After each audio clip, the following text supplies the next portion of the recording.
Dr. David Jubb. Hey, mate. How you doing? Hey. Amazing. Thank you. It's really great to connect with everyone today. Yeah, I hope everybody listening out there and viewing our show is having a really good day. Yeah. But I reckon that we do things for thousands of years to come into the future, and nobody around here sort of really wants to be the king of the anthill for the day. It's like, you know what I mean? Yeah. But it's so amazing, Lukey, because, gee, mate, if you go back 10,000 years in America here, there was more dogs, mate, than there is human beings. There was 20,000. There was several thousand. There was 7 times more dogs than there are human beings alive today, right, in America back then. But dogs really ruled quite a bit. On the continent, the wolves and things. But the dog, in the native tradition, that's the coyote, and the trickster in the medicine tradition. Yeah. But it's important the ability that we have to be able to see the flip to things.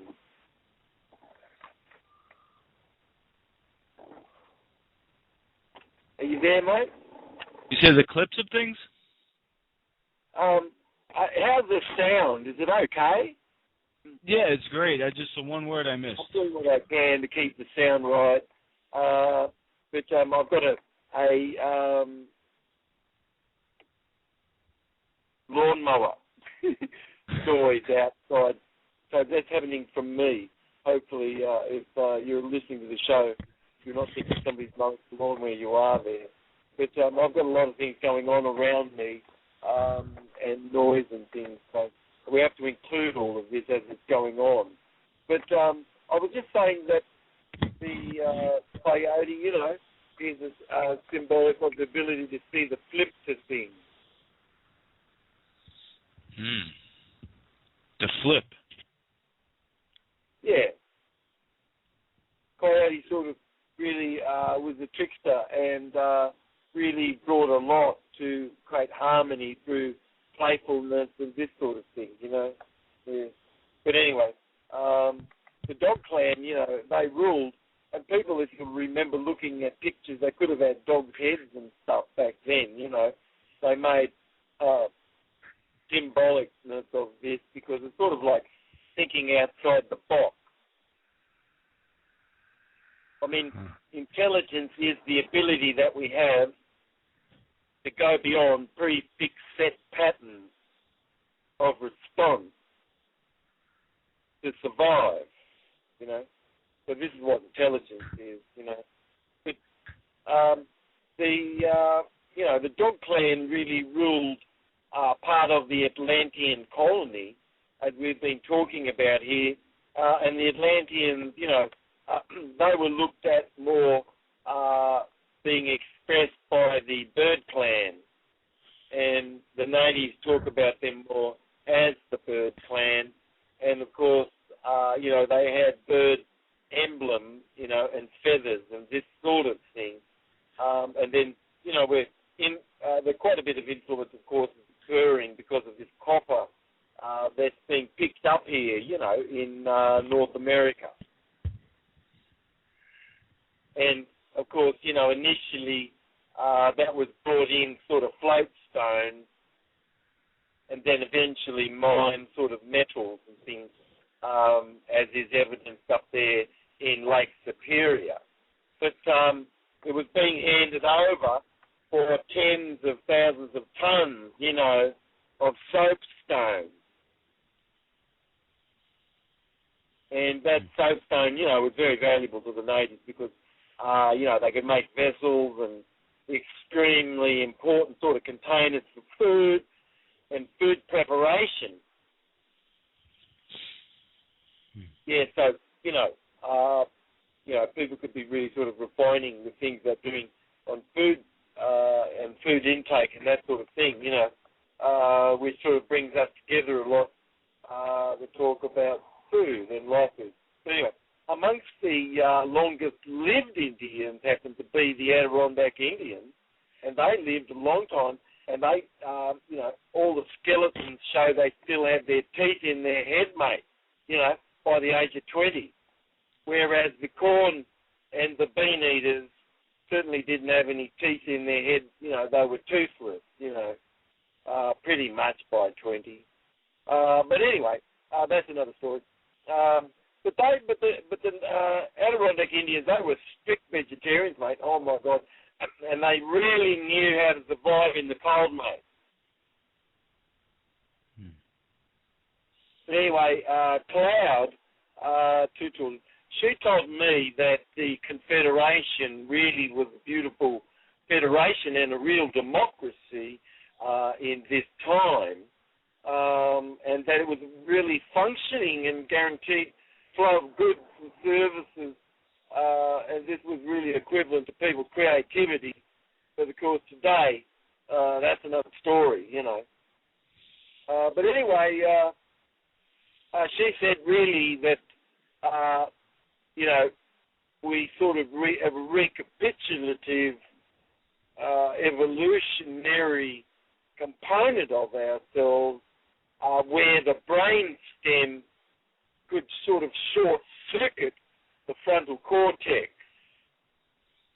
And in that sort of mode, she called that sort of lizard brain could have been a controlling factor, and people such sort of run the place or run themselves a bit from a cognitive dissidence. And, but anyway, that's another story. But it is true, that a lot of things sort of fit that, like Travis stock, which is really a self-financed hand above the government, no subsidy from other sources, and they just blur science and consultancy, mate, to propagandize information and control. Have you ever heard of Travis stock? Yes. Yeah. But anyway, they're behind the dumbing down of the population, and all the social engineering policy, that the hand above the government is carrying out, mate, today.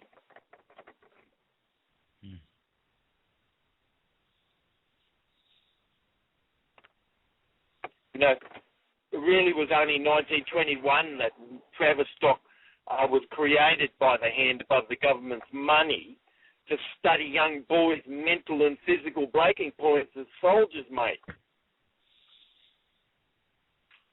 They also looked into prize centers. But Princess Bonaparte, I don't know if you've heard of her, have you? Princess Bonaparte. Oh, she sort of really did a lot of brown nosing with these people. But anyway, she was sort of real friendly with Freud.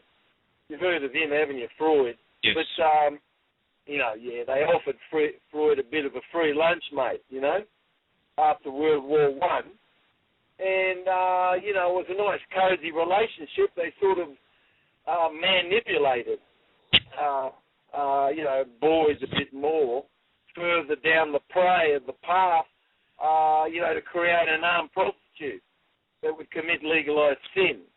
But anyway, that's sort of like the take of the medicine people as they look at what sort of is going on.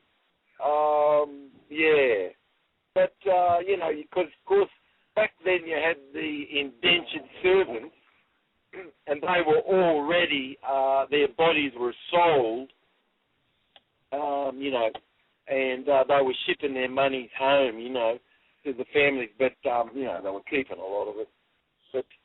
But they knew sort of really how to enslave. But anyway, Freud was, he was bought with a bit of a free lunch, that bloke. But anyway, boys have fallen further prey to create an armed prostitute that could commit legalized sin, mate.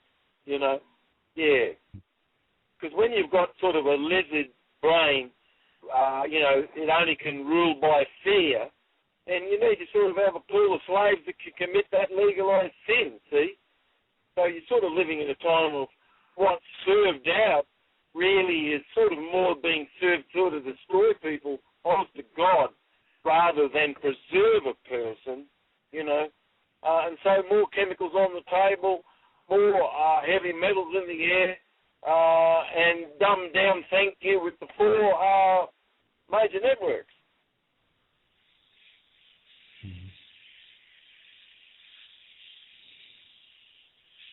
So anyway, it's all sort of done right now, so people, younger ones, they really can't have a family, you know. But proper purpose is the training program the hand above the government sort of puts out, you know, and it's really a fascist, phantom, nation-state underminer. Seriously, you know, common purpose sort of clientele, you know, they're banks, police, schools, universities, city council people, hotels, hospitals, you know, you name it. But they've got to sort of agree to be sort of doing what's illegal to bargain, you know? And I don't know that is quite right, is it?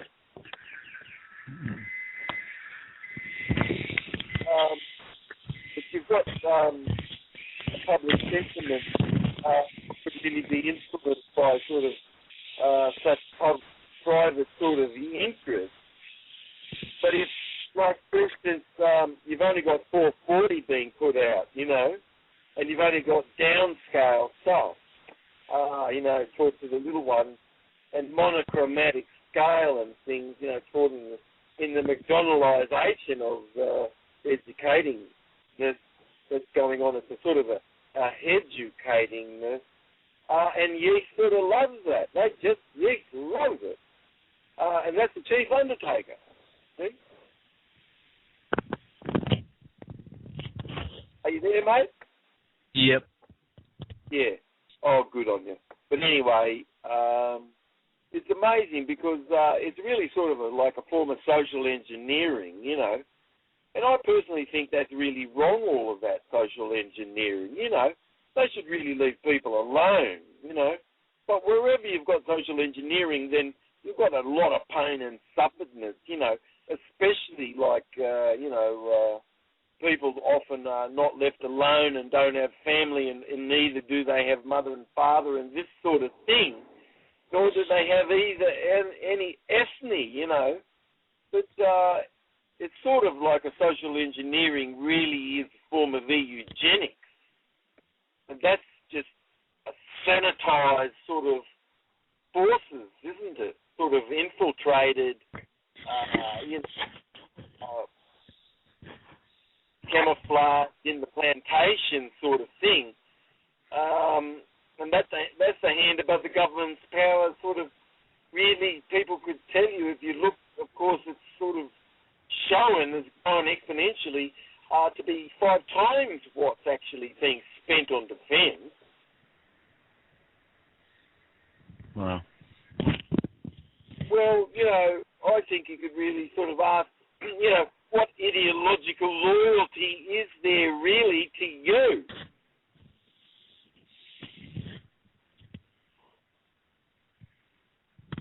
I mean, the hand above the government, you know, we as a people, we give our right away to that person, you see, you know, and everything works while all of us give our rights away to that person to own the growth of money supply themselves and just control the crap out of everything else, you know what I mean? See? But it's sort of a cognitive dissonance that's created that does that. But we could talk about that in another program, I don't know. But anyway, it's not that a real system that's supporting usury? It's really sort of based upon money's creation being given to a private person, when this money's creation really is rightfully everyone's.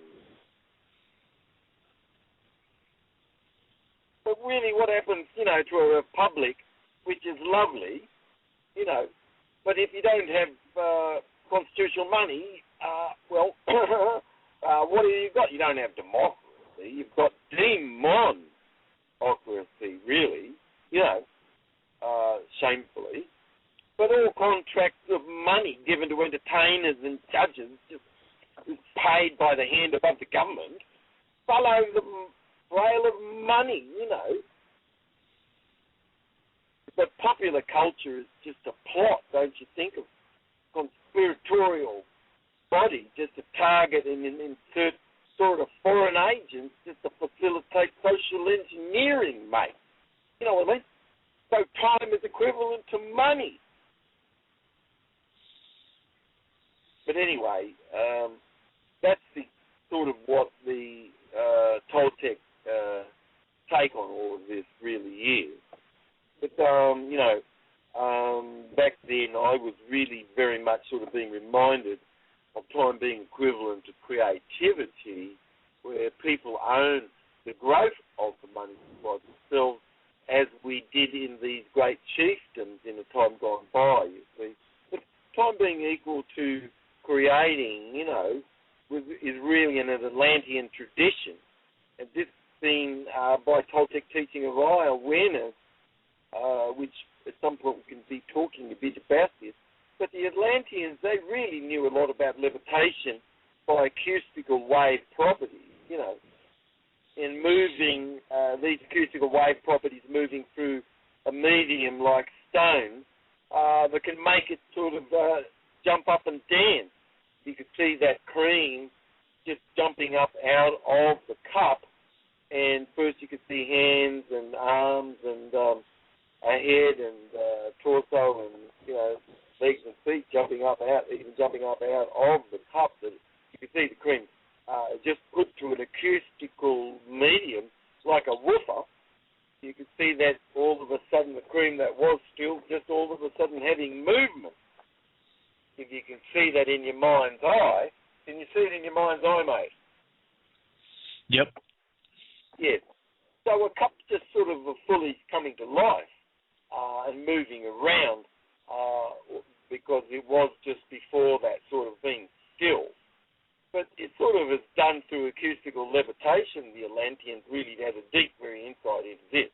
But if you've got two imposed conditions of standing waves just combining and interference and compression, then you've got scalar waves where nodes and antinodes have created an eddies you've got there, you see, in space. So you've got these compression points and zones existing where flotation and anti-gravity exist, mate. And, you know, in another way, you could even apply a beam of this energy, as we're talking about, directed just by laser at an object. And this laser is really made up of these frequencies of the cream's atoms played back in on itself, and you've got a residuum vibration, which is very small, and you can manipulate that, and that you've got inverse gravity ability to be able to create, which the ancient Atlanteans really knew a lot about.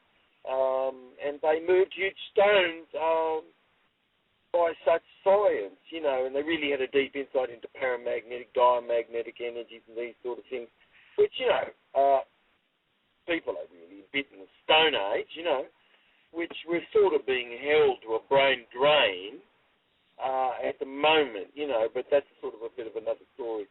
But, you know, the Atlanteans really knew how to tap this residuum vibration, and they could do this with a medium subject, you know, to affect an anti-gravity condition.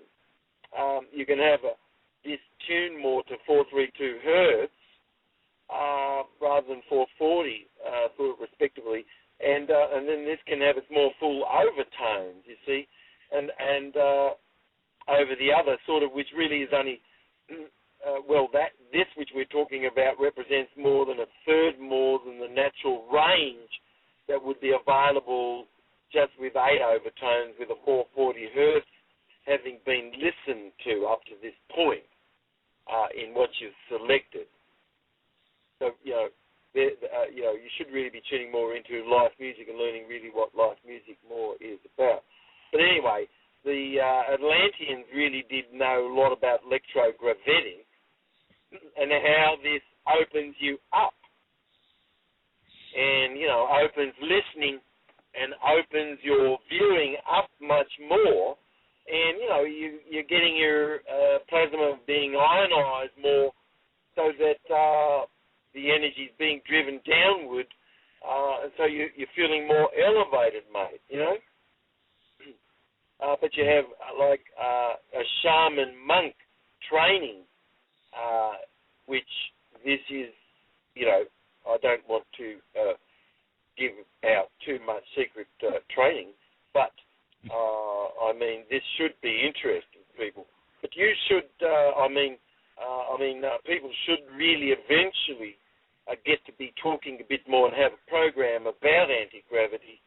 But this really is created in this fabric of space of counter-rotating fields existing by what you're doing, in the shaman monk tradition, which is this Atlantean tradition, which only, initiates should really be availed more of. But, some of this can be given out here in these programs enough, But, of course, this invisible wall, which you and I have talked about in the past, can be created. And, of course, Atlanteans knew a lot about the Earth being diamagnetic, of course, and it being the root of anti-gravity as a neutral zone, which we've talked a bit about. I don't know how much, you've shared with people privately around you, that this sort of really being between the north and the south, but that this is sort of applied, in this Nadi or, naval, area, in the floating, area. But this is applied, it's used to levitate, mate, and feel elevated. And then people do feel elevated as a result of this mastery. But each letter is energetically of a great deep potency of itself. And letters and words and sounds spoken, they do have a mathematical potency. And God, as we define this, in eye awareness, is unspeakable, of course, because, and only letters sort of representing that like a map, but we're doing what we can to have a map and have a flight craft manual that, can assist people run their living vessels. But anyway, language really used by Cloud, two children, and the Toltec here in the native tradition does go way back. But the Dogon also do, and they do teach this deeply held, root in words and sound, which as this is being spoken right now, and you're hearing this, it's causing you to become more suddenly enlightened, mate. 1 minute left. And with each chipped away part, which is really not original you're becoming more eye-aware. But you really should be tuning into shows on a regular basis and going back over this. If modern science is really wrong, but not really, of course, deeply. But written language really only has an apparent appearance before the pyramids. How could that be? What a load of rubbish. Toltec tradition is really ancient, and so is the Dogon. All right? So we've got to go way past Egypt and the Nile, mate, in the programming here. Would you agree? Absolutely. Yes. Well, not all we say is perfect about the Dogon, but certainly it is suggested because they were sort of under the bit of an influence of the fertility cult at some time, but we could go into talking a bit about how this has influenced consciousness today. That's it, mate. Yeah, anyway, this is Dr. Dub. This is Lukey, this is the Universe Society, man. Love you guys. Catch up with you in future show. Love you, mate. Thank you. Love you, mate. Hey, man. Love you guys. Catch up with you in future show. Love you, mate. Thank you. Love you, mate. Hey, man. Love you guys. Catch up with you in future show.